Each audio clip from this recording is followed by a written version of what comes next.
Was it 2 points dropped or 1 point gain? Because I was getting rather uncomfortable by that late succession of corners. Now, the Unai Emery era has given us so much already, and there is more to come. We all know it. But in a system that is heavily dependent on the right kind of players, there is this tendency towards risk management, and it's sometimes even risk aversion, which has been a theme this week. Presented by 24/7 Services, let's review Ipswich 2, Villa 2.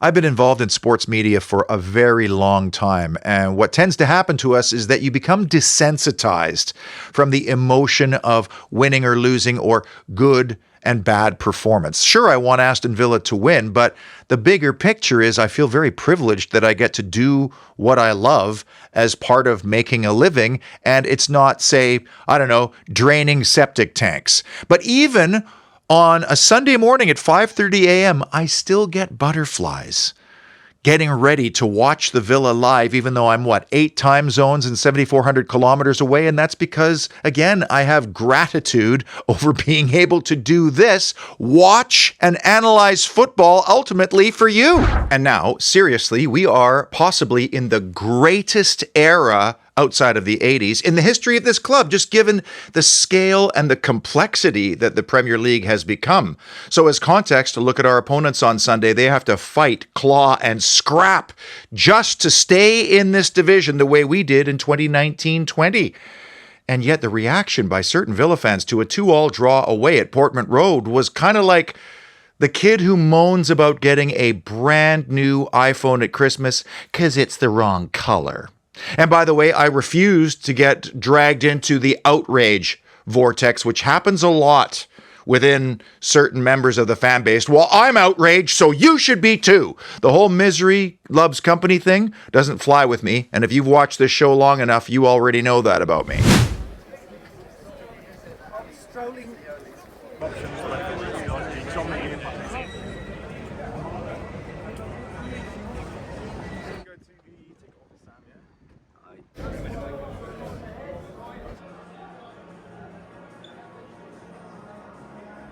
There's Samir Gaby with his soldiers, Owen and Pat, our correspondents in Suffolk, making the trek with thousands of others. That goalkeeping kit is very, very spanky. I call this the Holy Trinity Show because Trinity means three, and I like to button down what I think are the three key issues or moments that defined, in this case, Ipswich 2, Villa 2. I'm also fascinated by numbers. Sometimes they confirm and sometimes they contradict what the eyeballs are telling us. There's a saying in coaching, and that is, you want possession with purpose. And here's a great example. Having the ball did not ultimately impact what happened in either penalty area. Villa was second best on XG, shots, big chances. We were by far second best on my special stat, successful dribbles. But we were also well behind on duels, touches in the opposing box, and incredibly corners. Tractor Boys had 10 corners. We had none.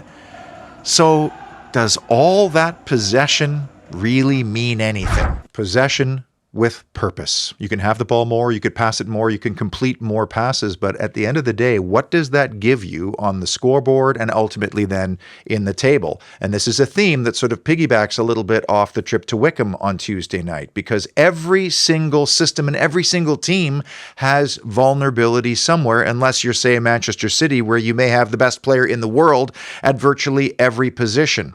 Later, I'll talk about what I think we're giving up and why. Big issue. It's not top three because it didn't change the game, but it might have.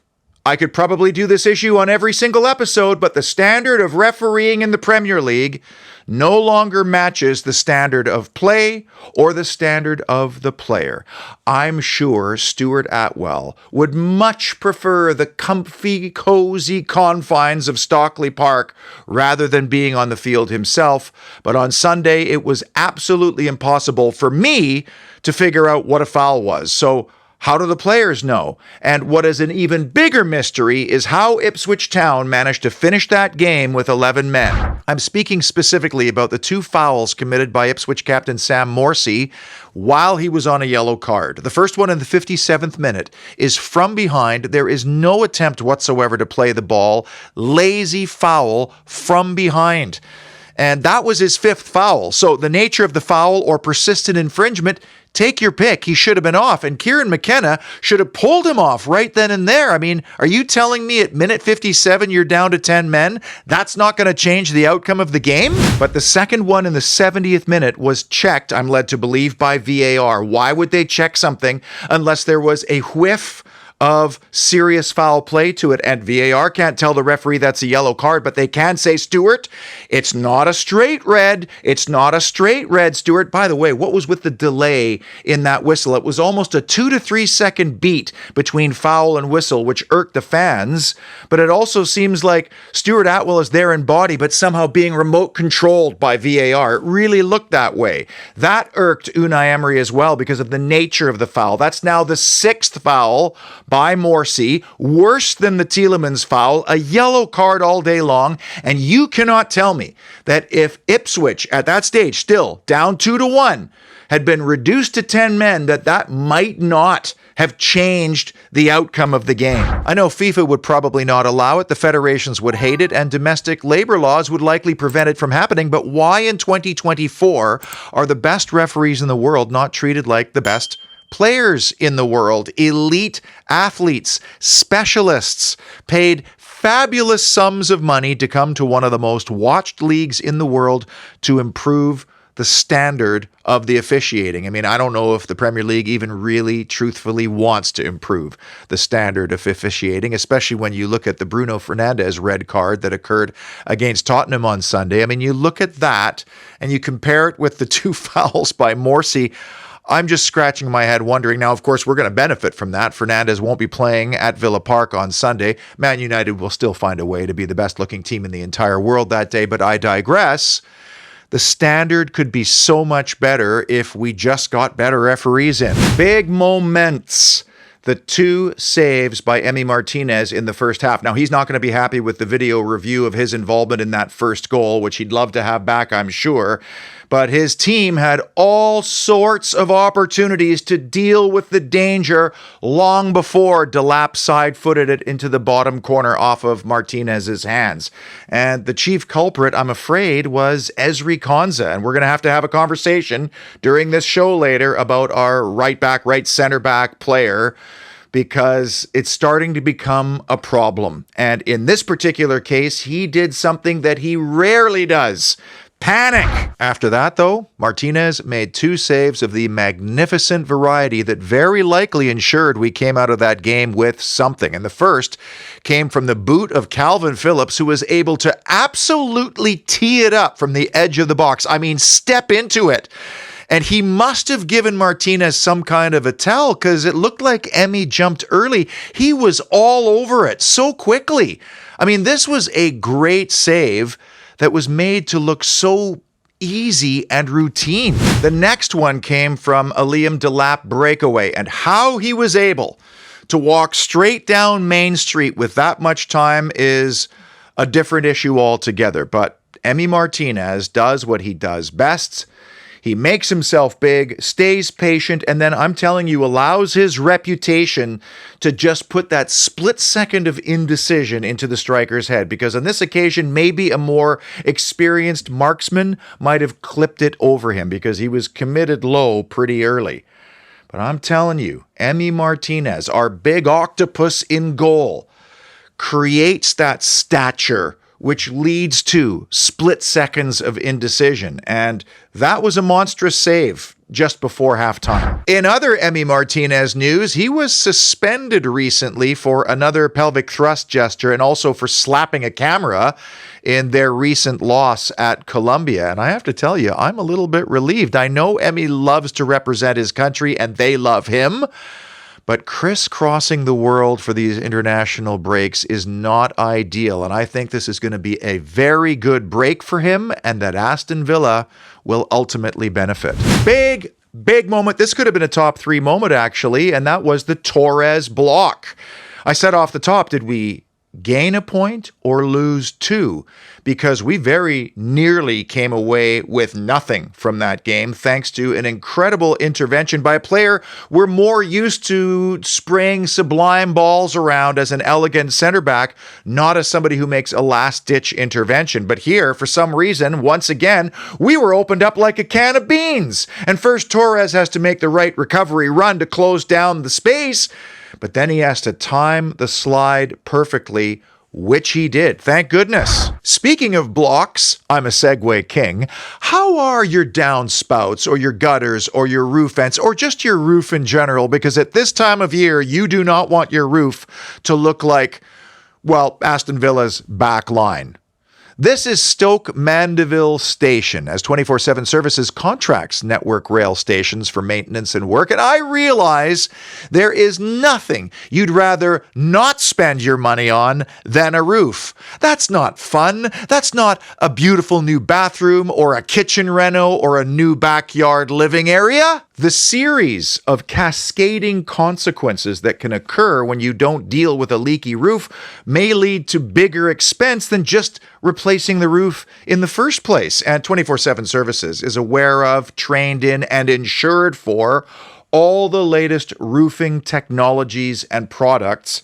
And most importantly, they're experienced. This is how they got started: roof repair and replacement. And I assure you, you will get a fair quote on your new or repaired roof. And if you want to moan about how Villa's defense is leaky, that discussion is free of charge. If you want to talk about Aston Villa for half an hour, they will not charge you for that. Here's a hard and fast footballing rule. The bigger the build-up to a set-piece routine, especially if it involves a substitute player coming on to take it, the worse that routine will be. And by the way, I think that Luca Dean really wanted to stay on and take this free kick, judging by the exchange he had with one of Villa's coaching staff. Big moment number 3, Morgan's marker. We fell behind early, but we responded relatively quickly thanks to Morgan Rogers' first of the season. And I was wondering, in the wake of Cole Palmer's 4-goal performance at Stamford Bridge on Saturday, what kind of furious text exchanges were going back and forth between these two besties. I imagine there would have been a lot of bros, a lot of bruvs, a lot of hearts, but I'm not in the least bit surprised that, given how close those two are, that Morgan Rogers chose this weekend to finally open his goal-scoring account. But to score 7 minutes after falling behind was extremely handy, because ultimately it then gave us the chance to go on and win the game. Now, what was incredible about this goal was Rogers' first touch, and his second one wasn't bad either. And actually, a little bit before this, credit to Jacob Ramsey, who managed to just keep the ball in play on the near side touchline. Now, it was another Jacob Greaves, who made the horrendous decision to just pelt it into anywhere will do territory. The fact that Rogers could cushion it and basically kill it and then keep possession of it with his second touch, well, it was sublime from the big man. After that, he has the presence of mind to somehow, in a penalty area full of chaos and players at a sea of legs, play this little combination with Ollie Watkins before then evading all those legs and planting the ball in the back of the net. Rogers came off with what was apparently a hamstring strain, which is a bit of a worry heading into this week and beyond. But I've said it many times on this show, and I'll say it again, Morgan Rogers is on the brink of a breakout season, and I expect that that's just the first of what will be many this year.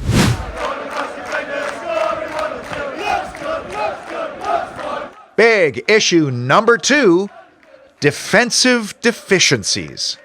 Now, I do not profess to know anything that's happening behind the scenes at Aston Villa Football Club, but there are always breadcrumb trails or clues that give you a little bit of insight. And the fact that Diego Carlos was frozen out during preseason and then linked with a move away to Fulham, well, those are pretty good clues if in fact they were true. And the fact that we couldn't address our right back, right center back situation in the summer could turn out to be a significant issue when we look back on the context of the season.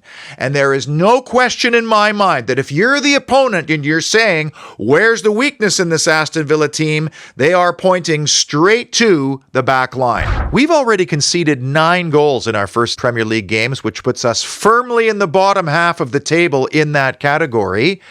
And we've only scored first twice, which means we've had to play from behind, which is not ideal. And as I've bemoaned numerous times on this show, we've yet to register a Premier League clean sheet this season. Now, does that change with the return of a healthy Tyrone Mings, Boubacar Kamara, and to a lesser extent, maybe Matty Cash? Maybe, not right away. And Matty Cash may offer something on the right-hand side, but doesn't necessarily make us a better defensive team. So then we have this double adjustment. Ezri Konsa being asked to play in the right, let's call it half channel, and he's not a right back. And to be honest, he's not being asked to play as a right back. He's being asked to play as a right center back, just 10 yards wider right than he's used to. But what this means is that we don't have arguably our best center back playing alongside Pau Torres, and we don't have a right back who is active enough to help us generate something on the attacking front.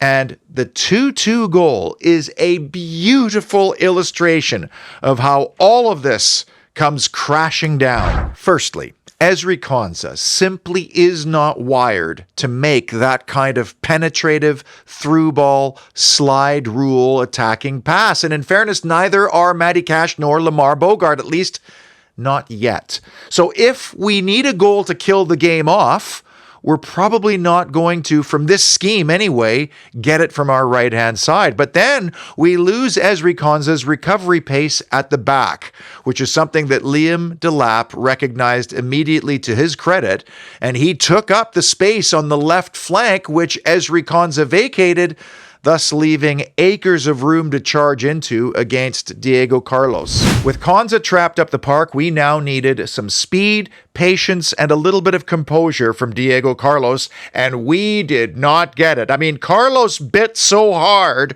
on the Delap fake, he looked like a lazy and hungry fish in spawning season. And we can't have it that both of our starting center backs are known primarily for their ball manipulation ability rather than their defensive ability. And maybe, you know what? It changes with the return of Tyrone Mings and Boubacar Kamara after the October international window, but it would be really unfair to both of those guys to expect instant results. Would Unai Emery consider trying a 3-at-the-back scheme with Tyrone Mings right down the middle, Torres on the left where he operates anyway, and Ezri Konsa on the right where he's operating basically already? Keep the fullbacks high, and with Kamara, now you have some stoutness in central midfield. But who knows?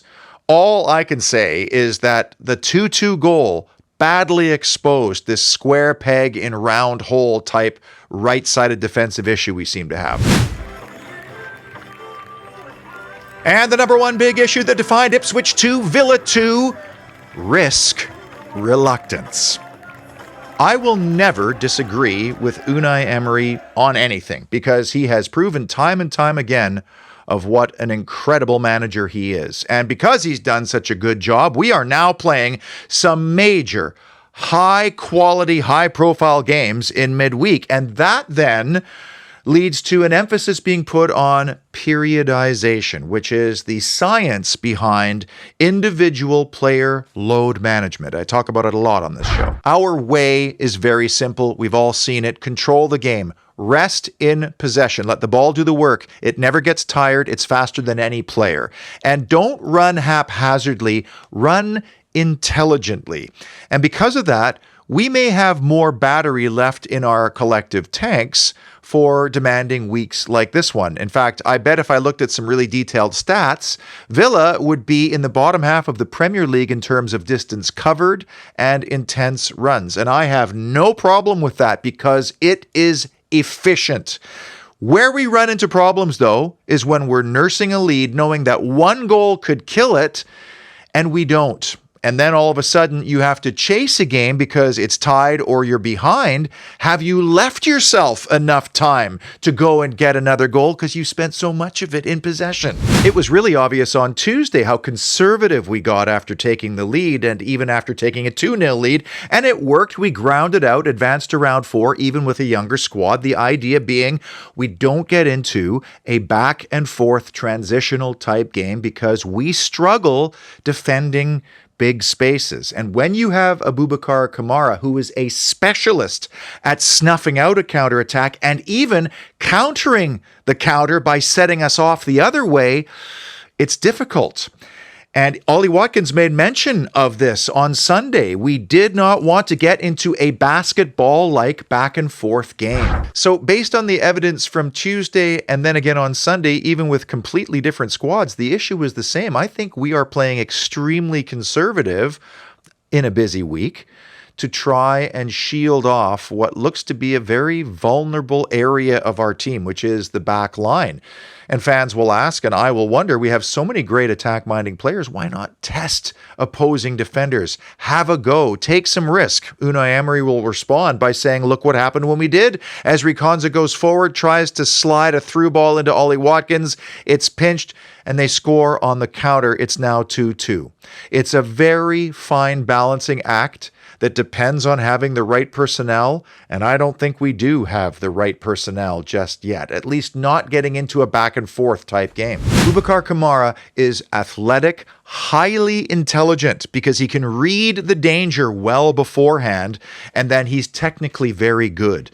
So I'm going to be so interested to see whether we change our system and whether we change results and our defensive frailties when he returns to our lineup. And I'm astounded, frankly, that he's already back in training and forecast to be joining us sometime in mid-October. I'll believe it when I see it because he had the same injury as Buendia and Mings, and here he is 8 months later. Maybe he is a freak of nature, but what a transformational return that could be.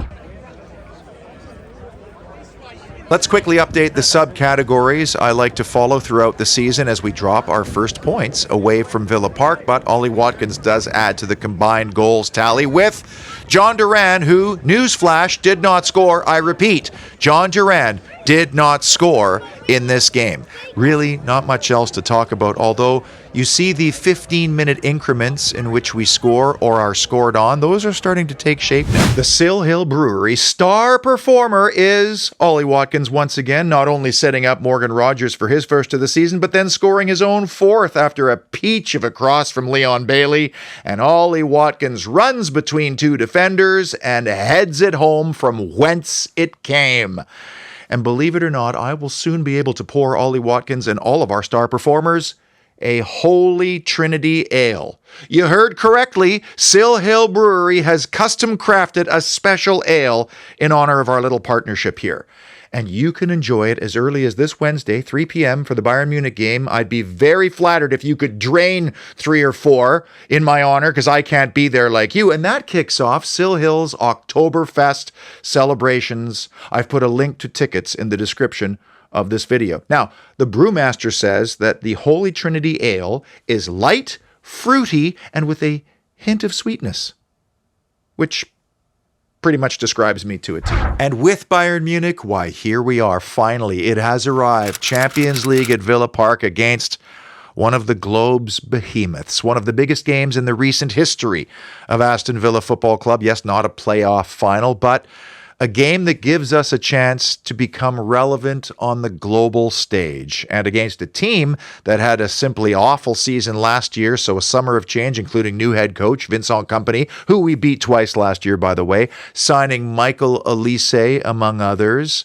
And the one thing I know intimately about Bayern Munich, because I have a lot of friends that support that club, they simply will not tolerate another season without a trophy. Now, on Saturday, Bayern were held at home to last year's titleists Bayer Leverkusen, so those are the first 2 points they've dropped this season, but they remain in first place. And significantly, Harry Kane apparently hobbled off in minute number 86. Now, I take those with a pinch of salt because Luca Dean came off last weekend and was listed as an injury substitution. So let's just wait and see. And by the way, there are other issues we need to deal with, like Jamal Musiala, for example, or Joshua Kimmich, who's an excellent central midfielder. And then we have a speed merchant who's eager to get forward from his left back position in Canadian Alphonso Davies. This is going to be some kind of an occasion, and I have this very strange feeling that we're going to be up for it in the same way that we were